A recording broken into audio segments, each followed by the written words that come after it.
नमस्कार, मैं हूं खुशबू राय। 22 अगस्त शुक्रवार की रात चमोली के लोगों के लिए काली रात बन गई, जहां कुदरत की एक करवट ने पहाड़ों के सुंदर नजारे को मंजर में बदल दिया। लोग रात को हंसते खेलते सोए थे, लेकिन सुबह होने से पहले उनके चारों ओर तबाही मच गई। उत्तराखंड के धराली के बाद चमोली में बादल फटने से देवभूमि कराह उठी। देखिए, इस आसमानी आफत के 2 दिन के बाद लोग किस तरह अपनी जिंदगी को पटरी पर लाने की जद्दोजहद में जुटे हुए हैं।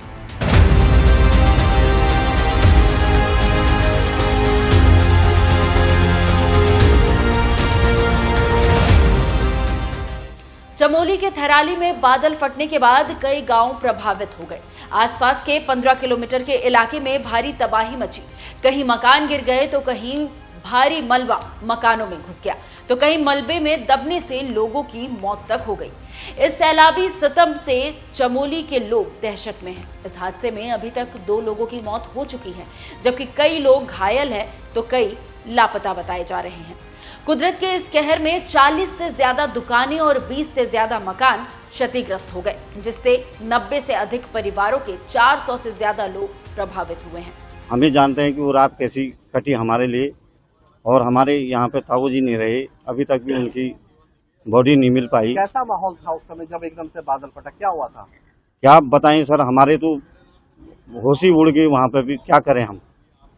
हालात बदतर से बदतर है सर, लेकिन सरकार भी बहुत अच्छा कार्य कर रही है। डीएम साहब वहाँ पहुँच चुके हैं, सारा शासन प्रशासन वहाँ पर लगा हुआ है। और अभी मेन दिक्कत वहाँ पे पानी की है, और रोड, जब तक रोड नहीं पहुँच पाएगी तब तक बहुत मुश्किल का सामना करना पड़ेगा सर। उस समय कैसे हालात थे जब एकदम बादल फटा, क्या सर हुआ था? सर चारों तरफ से लगातार 3 घंटा से लगातार बारिश हो रही थी, और अचानक 11:45 बजे इतने बड़ा आपदा है कि आगे पीछे कुछ दिखाई नहीं दिया। उसमें मेरे एक ताऊ जी हैं जो पुरुष सैनिक हैं, और ताऊ जी उसमें दब चुके हैं, अभी तक नहीं मिले। मैं सरकार से निवेदन करना चाहता हूं कि उनको जल्द से जल्द निकाल दीजिएगा।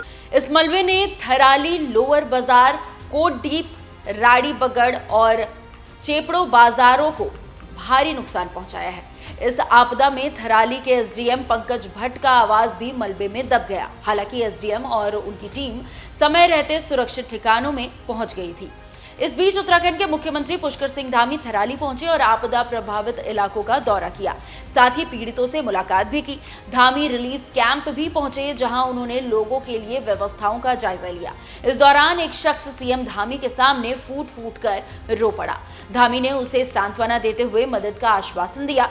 इस दौरान आपदा प्रभावित लोगों से मिलने के बाद सीएम ने उन्हें राहत राशि के चेक भी दिए। इस दौरान थराली के लोगों ने सीएम धामी से ऊपर के गांवों का रास्ता जल्द से जल्द खुलवाने की अपील की। मकान आ गए हैं, लोग आ गए हैं, और यहाँ पर थराली में और चेपड़ों में दोनों स्थानों पर लोगों को उनके घरों से भी निकाला है।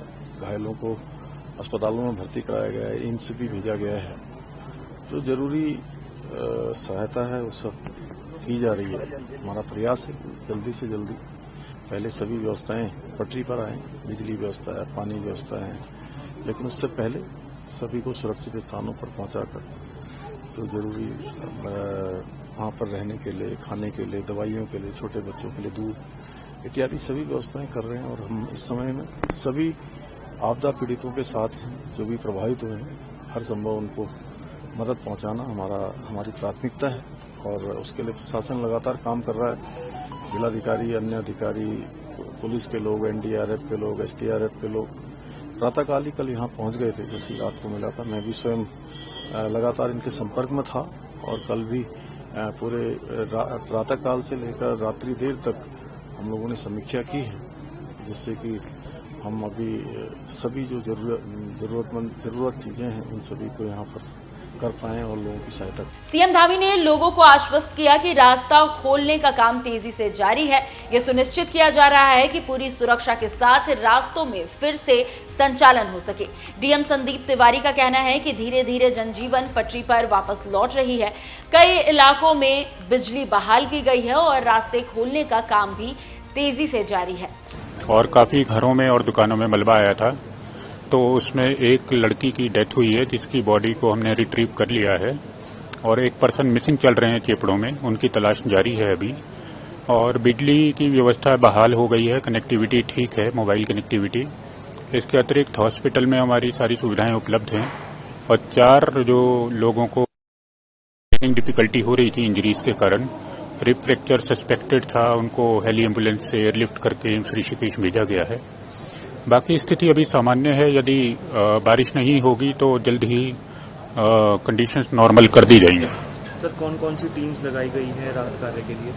राहत कार्य के लिए स्टेट गवर्नमेंट ने काफ़ी सपोर्ट यहाँ भेजा है। आईटीबीपी, एनडीआरएफ, एसडीआरएफ और सशस्त्र सीमा बल सभी लोग यहाँ मौजूद हैं। उसके अतिरिक्त रेवेन्यू पुलिस की टीम है।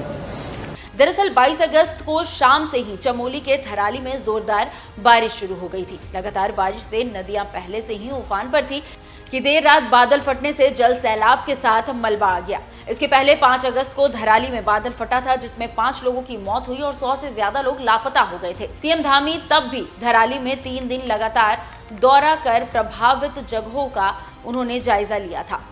साथ ही साथ बचाव कार्य की खुद मॉनिटरिंग भी की थी। इससे सीएम धामी ने साफ संदेश दिया कि उत्तराखंड सरकार मुश्किल से मुश्किल समय में उत्तराखंड वासियों के साथ खड़ी है। चमोली जनपद में थराली कस्बा है और थराली कस्बे में और उसके ऊपर एक चेपड़ी जगह है। वहां पर कल रात में 1 बजे से 1:30 बजे के बीच में काफ़ी अधिक बरसात हुई है और बरसात होने के कारण काफ़ी मात्रा में मलबा आया है। मलबे के कारण 2 मकान पूरी तरह से ध्वस्त हो गए हैं और 10 से 12 घरों में मलबा घुस गया है। इसी प्रकार से थराली के ऊपर वाले पोर्शन में चेपड़ियों में 10-12 दुकानों में मलबा भरा है। एक व्यक्ति के बहने की सूचना है और एक व्यक्ति के, एक महिला के दबे होने की सूचना है। टीमें मौके पर जा रही हैं। जिलाधिकारी चमोली स्वयं सुबह के 5 बजे मेरी उनसे बात हुई और वो मौके के लिए निकल रहे थे, लेकिन रास्ता कई जगह से ब्लॉक है। इसके कारण से वहां पहुंचने में दिक्कत हो रही है। हेलीकॉप्टर वहां पे भेजा जा रहा है, फिर हेलीकॉप्टर के माध्यम से जो राहत कर्मी हैं उनको वहां मौके पर भेजा जाएगा। मौके पर जाने के लिए सुबह ही करीब 4 बजे के आसपास एसडीआरएफ, एनडीआरएफ की टीमें रवाना हो गई हैं, लेकिन जैसा मैंने बताया कि रास्ता बंद होने के कारण वहां पहुंचने में दिक्कत हो रही है। आसपास वहां पे अस्पताल है, थराली में ही हमारा केंद्र है, हेल्थ सेंटर है, वहां पर व्यवस्थाएं की गई हैं, डॉक्टर को अलर्ट किया गया है। और नुकसान मलबा भरने के कारण ज़्यादा हुआ है। अब एक व्यक्ति की बहने की सूचना है, एक व्यक्ति जैसे हमने बताया कि एक महिला के दबे होने की सूचना है। स्थानीय लोग, डीडीआरएफ के लोग वहां पर काम कर रहे हैं, राहत बचाव कार्य में जुटे हुए हैं। एक्सपर्ट टीमें भी वहां पहुंच रही हैं। हम उम्मीद करते हैं कि कुछ देर में पहुंच जाएंगी। फिलहाल सब प्रकार से व्यवस्थाएं की जा रही हैं और स्थिति सामान्य है। अभी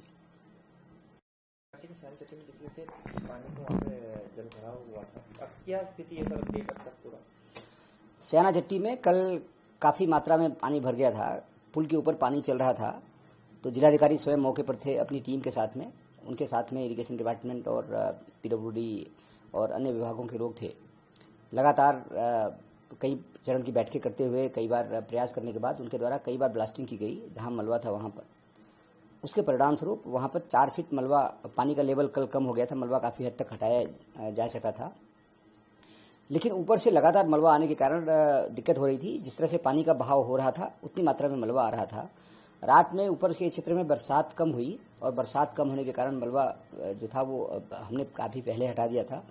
पानी का लेवल लगातार कम हो रहा है, तो कल रात के बाद से 3 फीट कम हुआ है। अब पानी पुल के नीचे आ गया है और कल 4 फीट कम हुआ था। इस प्रकार से 7 फीट तक का पानी का लेवल नीचे आ गया है। अभी किसी प्रकार से खतरा नहीं है। आज फिर टीमें मौके पर काम करेंगी। आज मशीनों की मदद भी ली जाएगी। कल एक तरफ से हमने काम किया था, आज दूसरी तरफ से काम करेंगे और उम्मीद करते हैं कि जल्द ही इसको जो है पानी के लेवल को हम नॉर्मल कर पाएंगे।